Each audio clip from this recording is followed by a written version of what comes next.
अखिलेश यादव ने भाजपा पर जमकर बोला हमला, कहा सबसे ज्यादा परिवारवाद भाजपा में। सोनभद्र।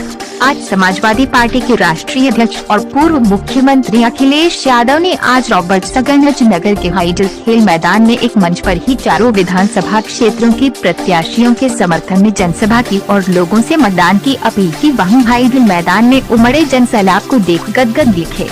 वहीं अपने चुनावी भाषण में अखिलेश यादव ने जहां भाजपा के प्रति हमलावर रुख अपनाया, वहीं कांग्रेस व बसपा का नाम तक नहीं लिया। सोनभद्र के हाइडल मैदान में जनसभा को संबोधित करते हुए सपा प्रमुख अखिलेश यादव ने भाजपा सरकार पर जमकर जुबानी हमला बोला। उन्होंने कहा कि अब तक के चुनाव में समाजवादी पार्टी के पक्ष में धुआंधार वोटिंग हुई है, इस बार धुआं वाले धुआं हो जाएंगे। दावा किया कि सपा प्रत्याशी की रिकॉर्ड मतों से जीत होगी। अखिलेश यादव ने कहा उन्हें भाजपा अब तो उन्हें नींद नहीं आ रही है।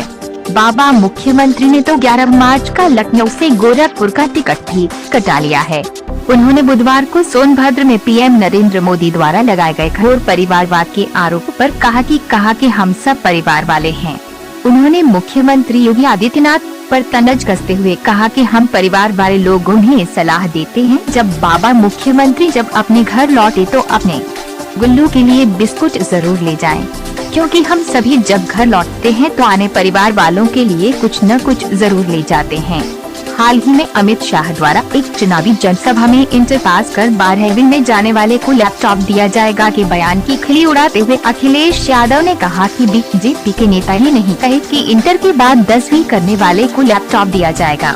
वहीं योगी आदित्यनाथ द्वारा अखिलेश यादव के दोपहर 12 बजे सोकर उठने के जवाब में अखिलेश यादव ने कहा कि आजकल वो भी बाबा मुख्यमंत्री के घर पर नजर रख रहे हैं और रात के 12 बजते ही बाबा मुख्यमंत्री के घर से धुआं उठता है दिखता है।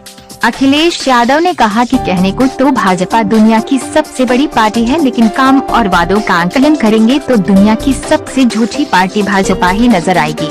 उन्होंने आरोप लगाया कि भाजपा सरकार किसानों को समय पर खाद नहीं दे पाई, खाद मिली तो बोरे से 5 किलो की चोरी हो गई। अगर ये भाजपा वाले दोबारा आ गए तो खाद की बोरे से 10 किलो की चोरी कर लेंगे। अखिलेश यादव ने कहा कि आखिरी चरण आपका है, पहली बार वे देख रहे हैं कि जनता चुनाव लड़ रही है। सपा नेता ने कहा कि सपा ने अपने शासनकाल में जो एम्बुलेंस चलाई थी उसे बाबा मुख्यमंत्री ने खराब कर दी। बाबा जी ने डायल 100 का नाम बदलकर पुलिस का भी कबाड़ा कर दिया। महंगाई पर कटाक्ष करते हुए अखिलेश यादव ने कहा कि जब पिछली बार वोट चाहिए था तो इन्होंने फ्री सिलेंडर बांटे थे, अब जब आज वोट मांगने आ रहे हैं तो बताओ सिलेंडर का रेट क्या है। डीजल व पेट्रोल का दाम भी बेतहाशा बढ़ा दिया है। वहीं उन्होंने अपने चुनावी भाषण में शिक्षा मित्रों, अनुदेशकों व बीएड के अभ्यर्थियों को भी लुभाने की कोशिश की। वहीं उन्होंने उनसे वादा भी लिया है कि वो भूलेंगे तो नहीं और सरकार बनाने में उनकी मदद करेंगे। जनसभा के दौरान अखिलेश यादव ने चुनावी वादों की झड़ी लगाते हुए प्रदेश भर में 11 लाख पद खाली है, सत्ता में आने पर भर्ती निकाली जाएगी, सरकार बनेगी तो 24 घंटे बिजली दी जाएगी और 300 यूनिट फ्री बिजली दी जाएगी, किसानों की सिंचाई माफ होगी, नौकरी और रोजगार के अवसर दी जाएगी। उन्होंने कहा कि सोनभद्र में एम्बुलेंस व डायल 100 की संख्या दोगुनी करेंगे, साथ ही जिला अस्पताल को भी उच्च स्तर का बनाएंगे। वहीं उन्होंने जनता को भरोसा दिलाते हुए कहा कि सपा की सरकार बनी तो अगले 5 वर्षों पर राशन कार्ड धारकों को मुफ्त राशन दिया जाएगा, साथ ही 1 लीटर खाद्य तेल, 1 किलो दूध पाउडर और 1 किलो घी भी मुफ्त दिया जाएगा। खबर जगत के लिए सोनभद्र से मनोज सिंह राणा। इंटर पास करके जो 10वीं में जाएगा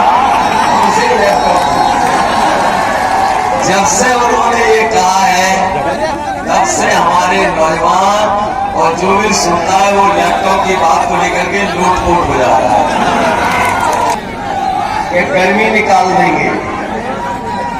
याद है कि नहीं याद है? और जब से जनता ने वोट डाला है, पहले चरण का, दूसरे, तीसरे, चौथे चरण का, भारतीय जनता पार्टी के नेता कार्यकर्ता ठंडे हो गए और इतने ठंडे पड़ गए हैं कईयों ने अपनी गाड़ी से झंडा उतार लिया, कुछों ने अपने घर से झंडा उतार लिया। मुझे तो ये लगता है कि जिस तरह का हमें जन समर्थन दिखाई दे रहा है, इस बार गर्मी निकालने वालों की ये सब मिलकर के भाप निकाल देंगे। बताओ, भाप निकाल दोगे कि नहीं निकाल? और बाबा मुख्यमंत्री क्या कहते हैं? बाबा मुख्यमंत्री कहते हैं हम 12 बजे सो के उठते हैं। हमारे बारे में कभी कभी कहते हैं कि हम 12 बजे सो के उठते हैं, और जब से उन्होंने कहा 12 बजे सो के उठते हैं, तब से हम भी उनके घर पर नजर रखते हैं आजकल। और आजकल शाम को कभी कभी धुआं उड़ता हुआ दिखाई देता है।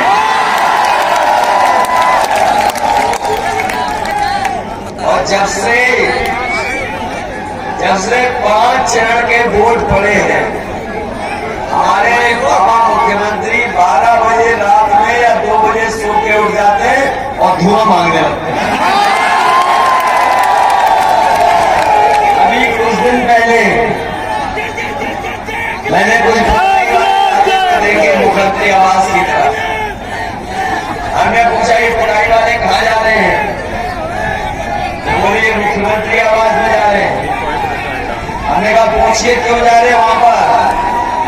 तो पता लगा कि धुएं के जो काले धब्बे लग गए हैं उनको मिटाने जा रहे हैं। तो बाबा जी जा रहे हैं कि नहीं जा रहे लखनऊ से गोरखपुर? उन्होंने तो अपनी 11 तारीख की टिकट भी बुक कर ली। आज की टिकट देखी होगी आपने, और टिकट जो बुक कर ली है लखनऊ से गोरखपुर की, ये बीजेपी वाले थे, भारत छोड़ो आंदोलन में नहीं थे, लेकिन जब से सरकार में आए हैं इन्होंने बड़े बड़े उद्योगपतियों के लिए योजना चलाई है, और उस योजना के माध्यम से न जाने कितने उद्योगपति और बड़े बड़े लोग आपका हमारा पैसा लेके भाग गए। और भारत छोड़ के भाग गए कि नहीं भाग गए? अभी हाल में ये उद्योगपति 28 बैंकों का 23,000 करोड़ रुपया लेकर के भाग गया कि नहीं भाग गया? और क्या ये पहला उद्योगपति भागा है? इससे पहले भी भाग के गए। जो लोग जागरूक होंगे, समझदार होंगे, वो जानते होंगे ये उद्योगपति कहाँ के थे, और जो पहले भाग के गए वो कहाँ थे। बताओ, हमें बचाओगे कि नहीं बचाओगे? बचाओगे? इधर बाबा मुख्यमंत्री जो हैं, ये बाबा मुख्यमंत्री, ये हमारे बाबा मुख्यमंत्री जो हैं, वो कह रहे थे कि हमने बहुत स्मार्टफोन बांट दिए नौजवानों को। ये जो हाथों में दिखाई दे रहे हैं कि बाबा मुख्यमंत्री जी वाले तो नहीं है, वो तो कह रहे थे 2 करोड़ बांट दिए। आपको नहीं मिला यहाँ पे, और लैपटॉप मिल गया जो बांटा उन्होंने, जो उन्होंने बांट। अगर चवरमा जानते होते और इसकी जरूरत को समझते तो आज हमारे नौजवानों को लैपटॉप और टैबलेट और स्मार्टफोन। याद है बीजेपी के लोग क्या कहते थे? हम उद्योग बनाएंगे, कारखाने लगाएंगे। हमारे पत्रकार साथी जानते होंगे कि लखनऊ में बड़े बड़े आयोजन किए, बड़े बड़े उद्योगपति बुलाए गए, 4 लाख करोड़ के समझौते कराए गए। लेकिन आज जब 5 साल बाद पीछे मुड़ के देखते हैं तो जो करार कराए गए थे, एक भी उद्योगपति ने कहीं भी कारखाना नहीं कराया। बाद में उन्होंने डिफेंस एक्सपो बनाने का काम किया कि डिफेंस की बड़ी बड़ी चीजें बनाएंगे। उन्होंने कहा कि हम मिसाइल बनाएंगे, बम बनाएंगे। लेकिन आज जब पीछे 5 साल मुड़ करके देखते हैं तो बीजेपी के लोग जो मिसाइल और बम बनाना चाहते थे, उन्होंने माचिस की दिल्ली ली है। जिताओगे, जिताओगे साइकिल पर, वोट डालोगे साइकिल पर। और हमने तो सबको जोड़ लिया, संजय चौहान जी को भी जोड़ दिया। गौरवाना पार्टी है, गौरवाना जी को भी जोड़ लिया। बताओ आपकी ताकत बढ़ी है कि नहीं बढ़ी है? पहले चरण से ही साइकिल आगे हो गई कि नहीं हो गई? और सातवें चरण आते आते भारतीय जनता पार्टी का पता नहीं लगेगा। बताओ जनता नाराज है भारतीय जनता पार्टी से कि नहीं? बिजली महंगी हो गई कि नहीं महंगी हो गई? बिजली का बिल आता है तो करंट लगता है कि नहीं लगता है? और समाजवादी सरकार जब आई है बिजली के कारखाने और आपको भरोसा दिला के जा रहे हैं, समाजवादी सरकार आएगी तो 300 यूनिट भी बिजली मिलेगी, किसी को बिल नहीं देना और 300 यूनिट बिजली आपकी घरेलू और उसके बाद किसानों को सिंचाई के लिए बिजली माफ होगी। कोई आपको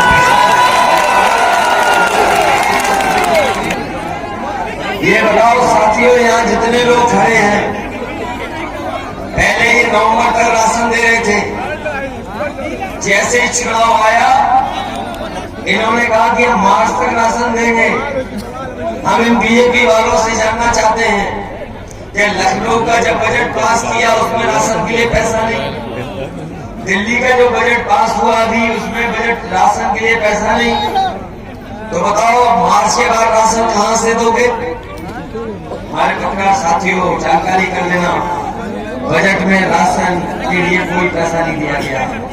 मैं अपने गरीब लोगों को कह के जा रहा हूँ, आदिवासी भाई बहनों को कह के जा रहे हैं, समाजवादी सरकार आएगी तो पूरे 5 साल आपको राशन देने का काम समाज सरकार, लोहिया आवास देने का काम शुरू कर दिए थे और क्या था फिर 3,43,000 का था, लेकिन बजट कम होने की वजह से हम ज्यादा लोहिया आवास नहीं दे पाए थे।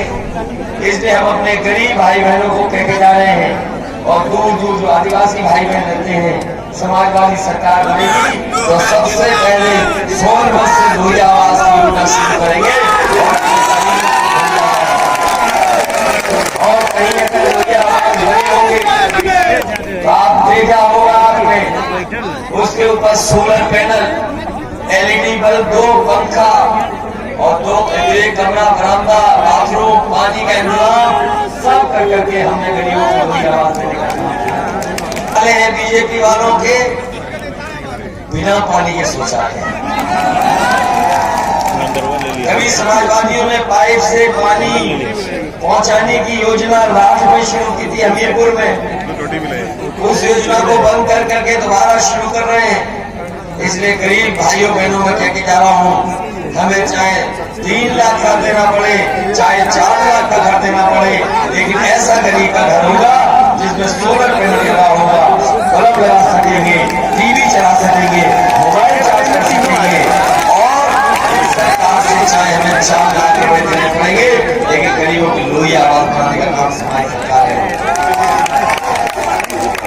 बात भी हुआ था, उसमें जाने भी गई थी हमारे आदिवासी भाइयों की, इतना बड़ा घटना जिसकी आप कोई कल्पना नहीं कर सकता था।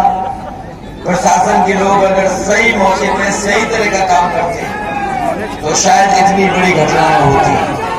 मुझे याद है लोकसभा में जाकर के सबसे पहले हम ही सवाल उठाना चाहते थे, नहीं उठा पाए, नहीं उठाने दिया, लेकिन याद होगा हमारे ये विधायक हैं, सबसे पहले मैंने इनसे फोन करके कहा कि क्या कैसे हालात, इन्होंने पूरी जानकारी दी, उसी समय तय कर लिया कि हम समाजवादी लोगों परिवार के लोगों के साथ हर तरीके से चाहे कानूनी मदद करनी पड़े कानूनी मदद करेंगे और अगर हमें अलग से भी मदद करनी पड़ेगी वो भी समाजवादियों ने करने का काम किया।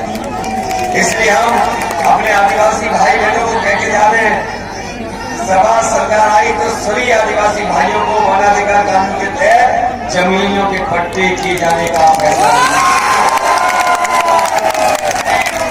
क्योंकि इन समस्याओं का समाधान नहीं होगा तो हमारे आदिवासी भाई कभी भी न सम्मान पा पाएंगे, न उनका परिवार सुख पे रह सकते हैं। इधर सरसों का तेल भी महंगा हो गया है। बताओ, हमारी माता जी सही कह रही है, 200 रुपया हो गया। और जब आप खेत में सरसों पैदा करते हो तो ये आपको कोई कीमत नहीं देती। जब आप सरसों का तेल लेने जाते हो तो आपसे पैसा वसूलते हो। इसलिए राशन के साथ साथ हमें 1 लीटर सरसों तेल भी गरीबों को फ्री देना पड़ेगा। तो देने का काम समाज, सरसों का तेल फ्री होगा, दूध का मिल्क पाउडर 1 किलो फ्री देंगे और साथ ही साथ हमारे गरीबों का स्वास्थ्य बेहतर हो, पौष्टिक आहार मिले, इसलिए 1 किलो घी भी फ्री देने का काम। इधर ये बीजेपी वाले जब से आए हैं हमारे गरीबों का भाई मुंह मीठा नहीं हो पा रहा है, इसलिए राशन के साथ साथ यहाँ सरसों का तेल देंगे, घी देंगे, मिल्क पाउडर देंगे, हम ये अपने गरीबों को चीनी देना।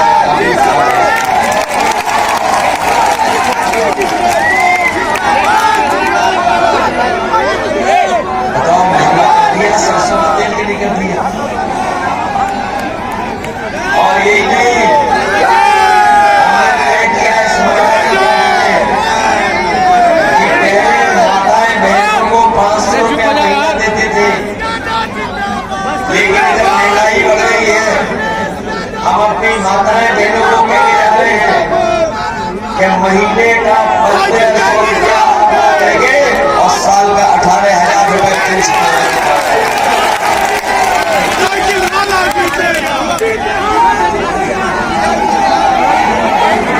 पहले 500 रुपए दे रहे थे, इन्होंने बंद कर दिया। हमारी माता बहनों की पेंशन बंद हो गई, पेंशन।